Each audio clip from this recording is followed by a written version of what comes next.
ఆ కంబ్యాక్ అనేది ఇద్దరికి దొరికింది. ఫుల్ మీల్స్ అన్న పండగ స్టార్ట్ అయిపోయింది ఆల్రెడీ. ఇక సంక్రాంతి ఎలా అయితే మొదలవ్వాలనుకుంటామో అలానే హ్యాపీగా మొదలైంది.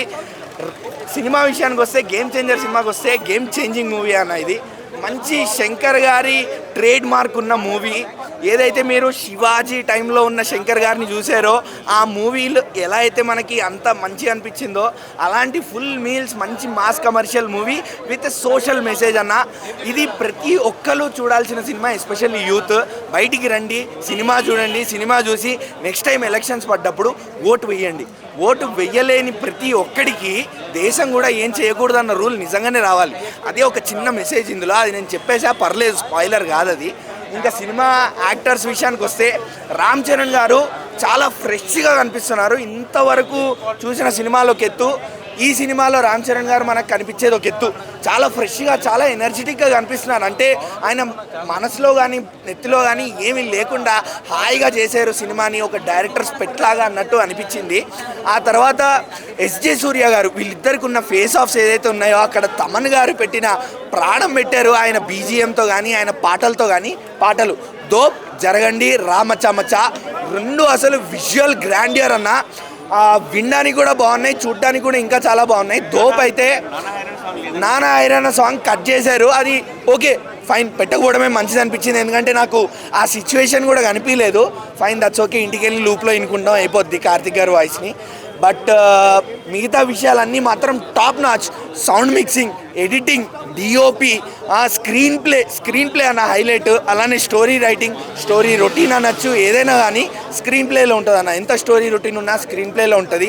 అలానే ఇది ఇంకొంచెం మనం రిలేట్ అవుతాము సినిమా చూస్తుంటే. ఎందుకంటే కొన్ని ఇన్సిడెంట్స్ని రిఫరెన్సెస్గా వాడి కూడా తీశారు. పొలిటికల్ ఇన్సిడెంట్స్ని రిఫరెన్సెస్గా వాడి తీశారు.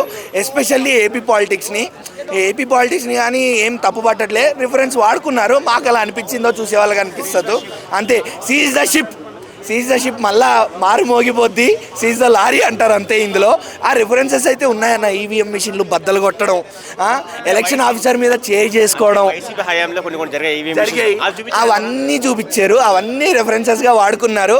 ఒక బ్యాడ్ పాలిటీషియన్ ఎలా ఉంటాడో మనం చూస్తాము. ఆ బ్యాడ్ ఎవరు అనేది మనం జనాలకు తెలుసు అంతే.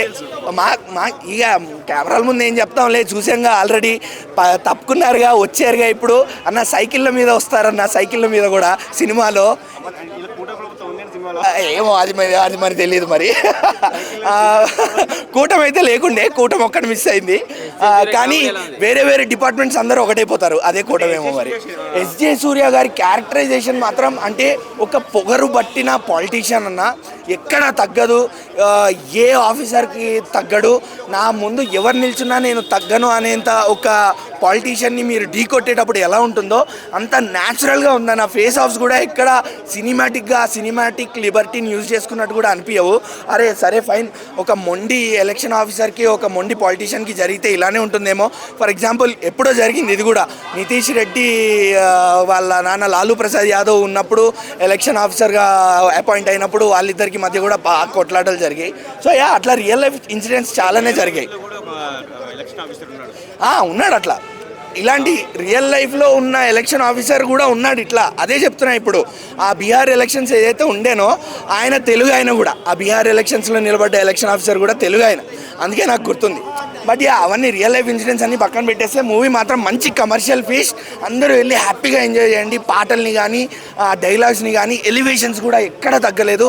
తమన్ గారు బీజిఎం సాంగ్స్ ఆయన కూడా ఎక్కడా తగ్గించలేదు. అదే స్టార్టింగ్లో మేబీ వింతగా అనిపించవచ్చు, రొట్టగా అనిపించవచ్చు, కానీ వినగా అవి స్లో పాయిజన్స్ అన్న. తమన్ గారి సాంగ్స్ యూజువల్లీ అలానే అనిపిస్తుంది అందరికీ. అది ఎవరిని తప్పు పట్టలేము.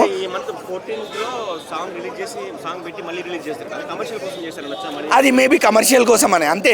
కమర్షియల్ పర్పస్ కోసమే, ప్యూర్ కమర్షియల్ పర్పస్ కోసం, సినిమా టాక్స్ అందరి మౌత్ ఆఫ్ వర్డ్ కోసం అది చేయొచ్చు. అది తప్పలేదు, ప్రమోషన్స్ కోసమే అది, అంతకుమించి ఇంకేం కాదు. అర్థం కాలేదు అన్న. చాలా వర్త్ అన్న. ఎందుకంటే మీకు సాంగ్స్ అనేవి ఎంత ప్లస్ అయ్యాయి సినిమాకి అంటే, సినిమాని ఇంకాసేపు చూద్దాము అన్న ఎంతూజియాజంని, ఎక్సైట్మెంట్ని ఆడియన్స్లో అయితే కలిగిస్తాయి. నాకైతే కలిగింది అది. ఎందుకంటే ఒక్కొక్క సాంగ్, ఒక్కొక్క ఫ్రేమ్, ఒక్కొక్క సెట్, ఒక్కొక్క గ్రాండియర్ చూస్తుంటే అసలు కళ్ళు చెదిరిపోయినాయి.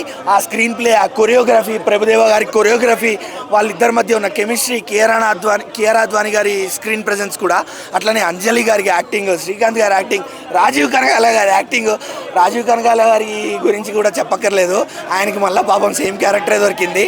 5 నిమిషాలు ఆంఫట్ అంతే.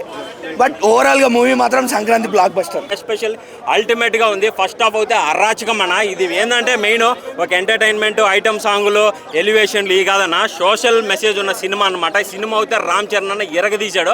అసలుకి శంకర్ గారు సీన్స్ చూస్తూ ఉంటే ఒకే ఒక్కళ్ళు మనకి ఎలా గూస్ బంప్స్ వస్తాయి, దానికి డబల్ వస్తాయి అన్న. అసలుకి ఎలక్షన్ కమిషనర్ పాత్ర, అసలుకి ఐఏఎస్ ఐపీఎస్ క్యారెక్టర్లు రామ్ చరణ్ అన్న చేస్తూ ఉంటే అసలుకి ట్విస్ట్ మీద ట్విస్ట్, ట్విస్ట్ మీద ట్విస్ట్, ఒక ట్విస్ట్ నుంచి బయటకు వచ్చే లోపల ఇంకో ట్విస్ట్ కనపడుతుంది. నాకైతే అల్టిమేట్ అన్న. ఇంటర్వెల్ ముందు ఉంటుంది, సీఎం అనౌన్స్మెంట్ చేస్తారు రామ్ చరణ్, అదవుతే అసలు సినిమాకే హైలైట్ అన్న. నేను అక్కడే క్లైమాక్స్ అనుకున్నాను, దానికి మించిన క్లైమాక్స్ ఉందన్న. ఓవరాల్గా అయితే సినిమా చాలా బాగుందన్న. ఎస్పెషల్లీ సాంగ్స్ అన్న అసలుకి కొత్తగా చూసినట్టు ఉందన్న. సాంగ్స్కే ఒక కొత్త రూపం తీసుకొచ్చాడు అనమాట శంకర్. అప్పట్లో జీన్స్ ప్రేమికుడు ఎలా తీసాడో దాన్ని మించినట్టు దోపు సాంగ్ కానీ, జరగండి సాంగ్స్ కానీ వేరే ఓళ్ళకి వెళ్ళిపోతామన్నా. ఇంకా 3D గ్లాస్ చేసుకొని చూస్తే మాత్రం మెస్మరైజ్ అయిపోతామన్నా. One and only Ram Charan అన్న. రామ్ చరణ్కి ఈక్వల్గా అసలుకి మనకి ఎస్జే సూర్య, అసలుకి అతను డైలాగులు చెప్తా ఉంటే అసలుకి మెంటల్ వస్తూ ఉంది బ్రో. అసలుకి ఆయన యాక్షన్ కన్నా ఆయన వాయిస్కే ఇచ్చేయచ్చు బ్రో, అంత బాగుంది అనమాట. ఎస్జే సూర్య కానీ రామ్ చరణ్ గారు కాంబినేషన్ సీన్స్ అయితే అల్టిమేట్లీ గూస్ బంప్స్ అన్న. సీజ్ ద లారీ, దీంట్లో వచ్చేసి సీజ్ ద ఇది షిప్ అంటాడు, ప్లస్ ఇంకోటి సీజ్ ద కంటైనర్ అంటాడు అనమాట. ఆ డైలాగ్ పవన్ కళ్యాణ్ గారు గుర్తొచ్చారనమాట. కొన్ని సీన్స్ పవన్ కళ్యాణ్ గారిని కానీ ప్రిఫరెన్స్ తీసుకొని తీశారన్న. సినిమా అయితే చాలా చాలా బాగుందన్న.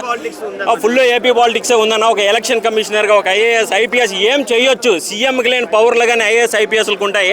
అదైతే క్లియర్ కట్గా చూపించాడన్న. శంకర్ తన మార్కును నిరూపించుకున్నాడన్న. ఒకే ఒక్కడి తర్వాత ఇటువంటి సినిమా వచ్చిందంటే చాలా గ్రేట్ అన్న. ఏదన్నా అది లేదన్నా, అంటే అక్కడక్కడ కొద్దిగా కట్ చేశారనమాట. అంటే సోషల్ మెసేజ్ ఓరియంటెడ్గా వెళ్తున్నప్పుడు కొన్ని కట్ చేసేసారనమాట. సినిమా అయితే చాలా బాగుంది బ్రో. ఐటమ్ సాంగ్స్, ఎలివేషన్లు ఏం ఎక్స్పెక్టేషన్ పెట్టుకోవద్దు. సోషల్ కంటెంట్ మనకి ఒకే ఒక్కడు ఎలా ఉంటుందో, ఎలా గూస్ బంప్స్ వస్తుందో అలా వస్తుందన్న ఈ సినిమా. క్లైమాక్స్ అయితే అరాచకం bro. Thank you Ram Charan అన్న.